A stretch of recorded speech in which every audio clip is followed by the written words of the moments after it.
Hello and welcome to Niaga AWANI. I'm Tehmina Kaoosji. Hello, I'm Nabilah, Khaleeda, and today on Niaga AWANI, we're discussing tech innovation and journalism futures. Absolutely, and we have the pleasure, the absolute pleasure of having the inimitable Kristie Lu Stout, anchor correspondent with CNN, live here in our studios at AWANI. Kristie, welcome to the studios. How are you doing today?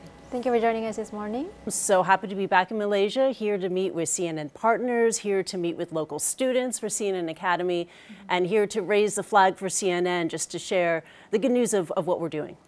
So, Kristie, we really wanted to get started off by asking you a little more about how your work was going, especially during the earlier part of the pandemic, because there is a fantastic series that you host, Tech for Good, your CNN series on the power of technology for good, basically. Tell us more about that. Yeah, in fact, it's extra good news. It's season 5 has been renewed, and it's a fantastic show. I'm really proud of it. So Tech for Good is a feature show that showcases the transformative power of technology through the eyes of the next generation of technologists and innovators. So we are canvassing the world right now to find out the students, the graduate students who are developing, the really impactful technologies of tomorrow. I think we will continue to put the focus on the next generation of innovators, but we're going to be looking into different topics. So last season, we looked into different topics like origami technology. We're already preparing for our first show for season 5, which is going to be about the oceans and about how technology is being used to map the ocean floors, to better understand the behavior of predators in the ocean as well. It's going to be an exciting one to watch. How was the production like? How was the whole experience of filming during the pandemic? Was it hard for you, Kristie, and the whole team? Yeah, absolutely. I mean, this was something all of us had to do as journalists and even our audience members, people in business or their personal lives were just so upended by the pandemic, and we had to rely on video conferencing technology. And thankfully, CNN and CNN International, because of our global reach, we were able to lean on our affiliate partners and freelancers based all over the world to bring us the video when I could conduct the interviews, but we had to rely on those international partners to be able to take the cameras into the field to show us the stories. So for a couple of seasons, we had to rely on that arrangement. But as you know, news and feature programming is a team sport. We have to work together, not just within our organization, but also with our partners around the world. It was challenging. You want to be able to forge a connection in person. I think, when you conduct an interview with someone, like how we're looking at each other right now, you rely on not just verbal modifiers, the and yes, but non-verbal modifiers as well. The glance, the look, the head nod, right? So then in that era of video conferencing journalism, we had to find a way to sort of take that screen away to be able to forge that connection. It was difficult to do. It's not ideal. I'd much rather have a conversation with someone in person like what we're doing right now. That was one of the biggest challenges. So, Kristie, moving from there, now let's talk a little bit more about your observations drawing from the 27th ASEAN Tourism Forum that occurred in Laos earlier this year. What were some of your observations around potential growth areas when it comes to tourism, and also when it comes to the feeling on the ground now that, of course, we're in the first year since travel has been completely open, business is pretty much back to normal, quote unquote? That's right. So Marketplace Asia is a monthly business feature show that I'm involved with in CNN. And earlier this year, we traveled to Laos for the ASEAN Tourism Forum to take a pulse on tourism in the region for this year. And that was really interesting. Just a number of key themes emerged. One major theme was ASEAN tourism for ASEAN. And having a region of multiple nations be integrated into one tourism destination.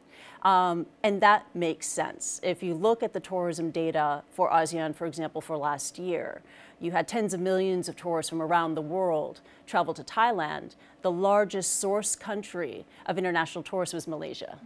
You had millions of tourists from around the world go to Malaysia. The largest source country of international tourists for Malaysia last year, Singapore, Thailand, and Indonesia, right? So ASEAN tourists like to travel in ASEAN. But then last year, the tourism story was different. It was about post-pandemic recovery.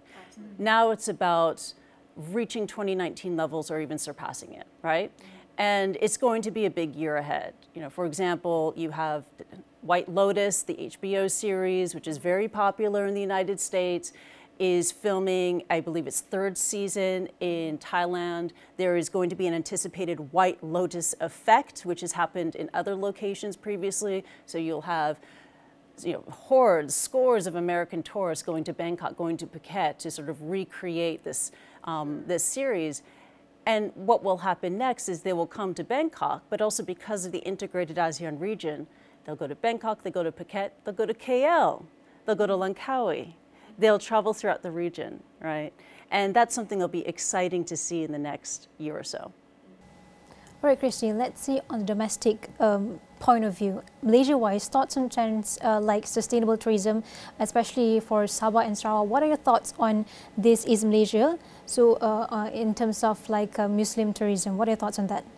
Well, ASEAN is already in a really strong position. You look at just economic performance last year when the hottest IPO markets in the world was in Indonesia.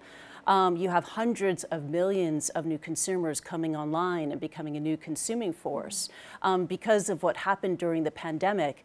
And there was that strategy of China Plus One, where international companies realized we can't just manufacture in one place in China. We have to find that plus one, that additional destination, and looking to places like Malaysia, like Vietnam, et cetera, in ASEAN, and increasing foreign direct investment here. And on top of that, Malaysia is also going through, it's really exciting, its own digital transformation. Tomorrow I'll be meeting with the CEO of MDEC while I'm in town, and he's been helming the charge. And it's really exciting to see that by 2025, about a quarter of your nation's GDP will be coming from the digital economy. You know, Malaysia is not just on track, it's also exceeding expectations, just as ASEAN comes online and becomes even stronger as an economic force as a total. So Kristie, moving along from there and expanding the discussion into other growing regional powerhouses. Now, Macau is a rising giant, and you were there just in May covering the Beyond Expo. What were some of the interesting trends that you noticed on the ground and some of the issues that you covered that you felt are actually going to be impacting tech in the years to come? Yeah, I really recommend both of you having a chance to check it out when you can. So last year we visited the Beyond Expo for the first time, and I was really struck by the next generation tech that was on display from around the world, and especially from China. It gives you a peek of what China, which is increasingly a high-tech heavyweight, is doing. Last year our focus was on flying EVs. That was very interesting to see. Still a pipe dream, but China wants to make this happen. And this year, our focus was, of course, on AI. But seeing AI move away from the screen and into, in fact, the living room. There was one product in particular that captured our attention. There's a company called NEX, N-E-X, and it's based between Asia and the United States and Silicon Valley. A couple years ago, they scored this massive hit with an app called Home Court, which has revolutionized basketball training. So much so that the NBA uses it, and it's also a strategic investor in this company. Next has just released a new video gaming platform for families in the living room. And with it, you can just play games like shooting hoops, like kicking soccer balls, etc., with your grandma, with your family members using only your gestures and not controllers. Now, look, we've been here before. You may have remembered the Microsoft Kinect on the Xbox a decade ago, but that came and went. And so Next is coming in, bringing back gestural gameplay and doing it with a wide-angle lens and also with AI. We tried it out, there, the expo floor, and it was seamless. It was natural, it was intuitive, and it was fun. And I think that's really interesting to see is applications that come online showing AI, not just how can it write an essay for me, but how can it actually make a real world difference. In this case, taking family members off the couch, off the sofa, standing, playing tennis, playing games, and having fun. In Macau, it's still very much the focus is on the casino industry, also on conferencing, and that's what makes events like the Beyond Expo such a draw, because it brings in talent, it brings in tech buyers, it brings in journalists from all over the world. Last year, I was also in Macau for IJICAI, which is the International Joint Conference of AI, which is the world's longest running academic AI conference. And they happened to be based in Macau, which was great because this was a way that the world's top technologists in AI, and there's only about 10,000 of them when you think about it. AI is so huge. Yes. But one AI insider told me, if you think about the people in the world who really are at the top of this game, it's only about 10,000. And many of them were in Macau at that given point of time. And many of them are from all over the world, but also from the United States and from China. And that was very interesting to see, because given US-China tensions over many different issues, including technology, as well as trade, geopolitics, South China Sea, et cetera, AI is that one point where both sides are converging and talking to one another, as they should. We talked about the dangers, the potential dangers of AI, right? Of taking over people's jobs, of disinformation, rearing its ugly head, as it has been doing on social media and AI as well. So you have the top technologists in the world, including these two powers, coming together in Macau, talking about the future of AI and the need for AI ethics. So we were there for another episode of Marketplace Asia. We felt after ChatGPT, we wanted to talk not just about the buzz, but also, okay, what are the guardrails, right? Because we need to make sure that as this thing develops, that we protect ourselves. And Kristie, besides covering all these tech programs, you've also been helming CNN's New Year's Eve Live Special from Asia for the last 2 years. And looking at the current news media, which is at real competitive crossroads with entertainment media and the constant eyeball economy of social media. So in fact, the CNN Max app saw its highest ratings when the 24/7 live stream become available. So what goes into planning and producing the yearly special? That it's not just about into planning and producing the yearly special. It's about targeting the younger audience, which is Gen Z and Gen Alpha, while not alienating the older and also the loyal viewers. So how do you plan all that? Exactly, and I was also curious to add on, have you already started planning this year-end special? Yeah, that was really a lot of fun. So I've been anchoring CNN New Year's Eve Live Special the last couple of years. We're doing it again as we ring in 2025.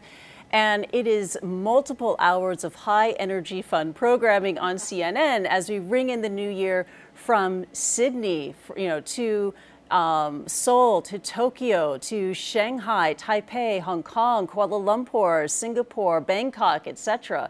And we showcase the region's top talent as well. So to ring in 2024, we had on board Nigel Ng, otherwise known as Uncle Roger, the Malaysian-born comic. And it was great to have him on board because I think he has cross-generational appeal. He is a millennial, but he also, and this is his shtick, he channels Asian uncle boomer vibes. And so you could be watching TV, and a lot of people do this on New Year's Eve. You're not at a party, you're at home, maybe vegging out from the TV. You want to see the images come in from all the major capitals around the world, and you could do that with CNN. And you can be with your uncle, with your aunt, with your grandmother, with your mom, and you can sit and watch and enjoy the talent and the good humor, and also just, the joy of ringing in a new year. Already having team meetings, already talking to each other on the Slack and on email and on WhatsApp.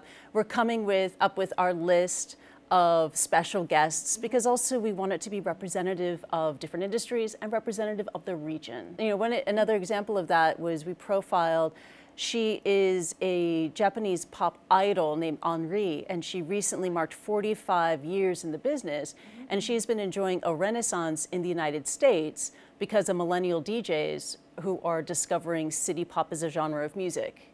So, there is a way. It sounds like it's a challenge. How can you make sure that you can hit all the demographics across the board in such a vast region like Asia? And it is a challenge, but it can be done. And it's very exciting. If you happen to be at home, both of you ladies are probably going to be out partying, but if you happen to be at home, please tune in. Please tune in to CNN and watch New Year's Eve Live. It's fun. Can you tell us a bit more on the CNN Academy that just recently launched, and what are your hopes of empowering, also educating the next generation of global multimedia journalists? Yeah, CNN Academy is a wonderful initiative that we have at the network. And it's been around for a few years already, but this is the first time that we're bringing CNN Academy to Malaysia. I'll be talking to students tomorrow. And through this program, it's a way of bringing the CNN newsroom to the classroom and also to bring students into our production centers around the world.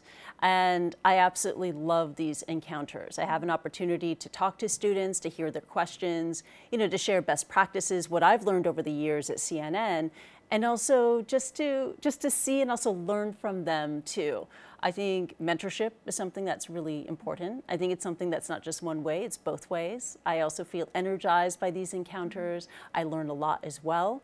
And I'm very thankful that I can do this through CNN Academy, as well as my work in other organizations too. You can look at it online, CNN Academy, and there is a way that universities can sign up to contact CNN and to look into becoming a CNN Academy partner. Kristie, I was also interested to get your thoughts on what you think about the future of news media in particular moving forward, right? Of course, we've always got, breaking news and high-profile interviews that are mainstays, but at the same time, what new trends are you foreseeing as we're moving into 2025 and all the way till 2030? So the AI revolution is underway. We should welcome new technologies as they come our way, but they are tools, and we cannot let the tools replace us or use us. We have to use the tool.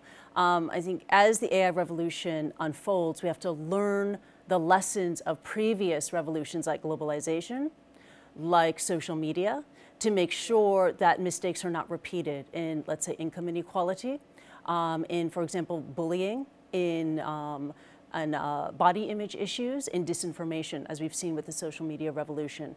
At CNN, we've already been using AI for years. Like your newsroom here, we use it for transcription, we use it for translation, we use it for story discovery on social media, etc. And we are also looking into pushing the boundaries and using it further in video production, especially Gen AI and video production, in having an internal AI assistant to help sift through all of our data to be able to better collate and to organize our thoughts and the collective power of CNN. And something that I'm really excited about is speech-to-speech translation. So I can do a program live or taped on CNN, and automatically I can speak in fluent Malay, but it's in my voice, and lip flap and lip movement is corrected as well. All that could happen in the future, but again, AI is a tool. We have to use it, and we also have to make sure that we put our human imprint upon it. And we have to also acknowledge the principles and ethics of using AI. We have to protect copyright, we have to protect privacy and security, and we also have to be transparent, be fair, but we also have to protect human-led creative processes. Again, AI should not replace the journalist, should not replace the artist, should not replace the anchor, but be a tool for us to use so we can be more efficient in our roles. And audience members need to be aware of this as well. I think audience members are getting much more savvy about disinformation on social media, but the marketing around AI has been so strong that they may not be as aware of disinformation through AI. We have heard recently the CEO of Google say that hallucination is an inherent feature in AI. Hallucination is when AI kind of makes up a reality that doesn't really exist because it was trained on data that was perhaps satirical or comedic or was a work of fiction, but misinterpreting it is nonfiction and doesn't have the human filter to say, actually, no, there's no glue in that recipe for Rice Krispie treats. Someone was just telling a joke. So we have to make sure that we know this and our audiences know this, that AI is a great tool, but we cannot rely on it without any human intervention because AI does make mistakes, and even the top technologists are admitting that on the record. You know, one trend we spoke about earlier was about AI. Of course, that's a major news trend coming up in the next couple of years. Another trend is something that I'm thinking about a lot these days, which is news avoidance. According to Reuters Institute, news avoidance levels has reached an all-time high as a number of news viewers feel disengaged, they feel exhausted, they feel dismayed by the news and are avoiding it altogether. And we have to counter this trend. a number of people who say that they want to avoid the news say they want hope and they want agency. So we have to come up with clever ways of, well, how do we inform them about real problems that exist out there and present it in a compelling way to invite them back and to be engaged in the news. I think this is what we're trying to do with the program Tech for Good. This is also what we're trying to do with outreach programs at CNN like Call to Earth, which is a student outreach program on climate-based solutions during the climate crisis. This is also what we've been doing for years with the CNN Freedom Project on the issue of modern-day slavery, and saying that, yes, this is a problem, it's a horrific one too. Absolutely. But it's one that does have solutions and does have heroes, and we want to amplify their stories. So I think this is something that collectively we need to do as journalists. We have to be aware that this is a problem, news avoidance is out there, and we do have to address that. And we can find ways to give our viewers and our audience members hope and a sense of agency to be engaged news consumers and also participants in our societies. AI is much more than Gen AI, much more than Chat GPT. In this instance, AI is being used to rescue people in remote places. This company is very interesting. It's called Life Sparrow. And what it is, it's AI-powered drones. And the technology is able to sift through and scan at great speed drone imagery to be able to detect human beings with high accuracy. This was developed by two recent Polytechnic University graduates. They were already able to work with rescue teams, in this instance in Hong Kong, and they're also taking their technology internationally. So this is something, it's a product that could be used here in Malaysia or elsewhere. And it's also an example of how the next generation, young people, students, really are at the forefront of the tech revolution. As I always say, you got to know your ABCs. You got to be accurate, you have to be balanced, and you have to be credible, because your credibility and also the network's credibility is at stake. But also news is a team sport. And thankfully, and a lot of viewers, a lot of audience members aren't aware of this, of the layers and layers of expertise that are there behind the scenes to provide the news, right? You have news gathering, you also have verification. Every line of editorial, an image, a social media post is verified and checked, especially in this age of AI. If a photo pops up, if video pops up, we have a photo desk that analyzes those photos to make sure it's not AI generated, and if it is tagged as such, right? And so that's why when you turn to, as a news consumer, a news outlet like CNN, you should feel assured that you're getting a product that is right, that is factual, and that is correct. Even though CNN, we're famous for breaking news, at our heart, we believe it is far better to be right, to be correct, than to be first. Absolutely. I think we absolutely agree with those viewpoints, and also when it comes to the responsibility of news media to continue bringing fair and unbiased coverage on all topics. Kristie, thank you so very much for your time. Thank you so much for coming, Kristie, for all your time. And I think that's all the time that we have now. That's right, exactly. So that's all we have time for this very special interview on Niaga AWANI with Kristie Lu Stout from CNN joining us, me, Tehmina Kaoosji, as well as Nabilah Khaleeda on Niaga AWANI. We'll see you again next time. Bye.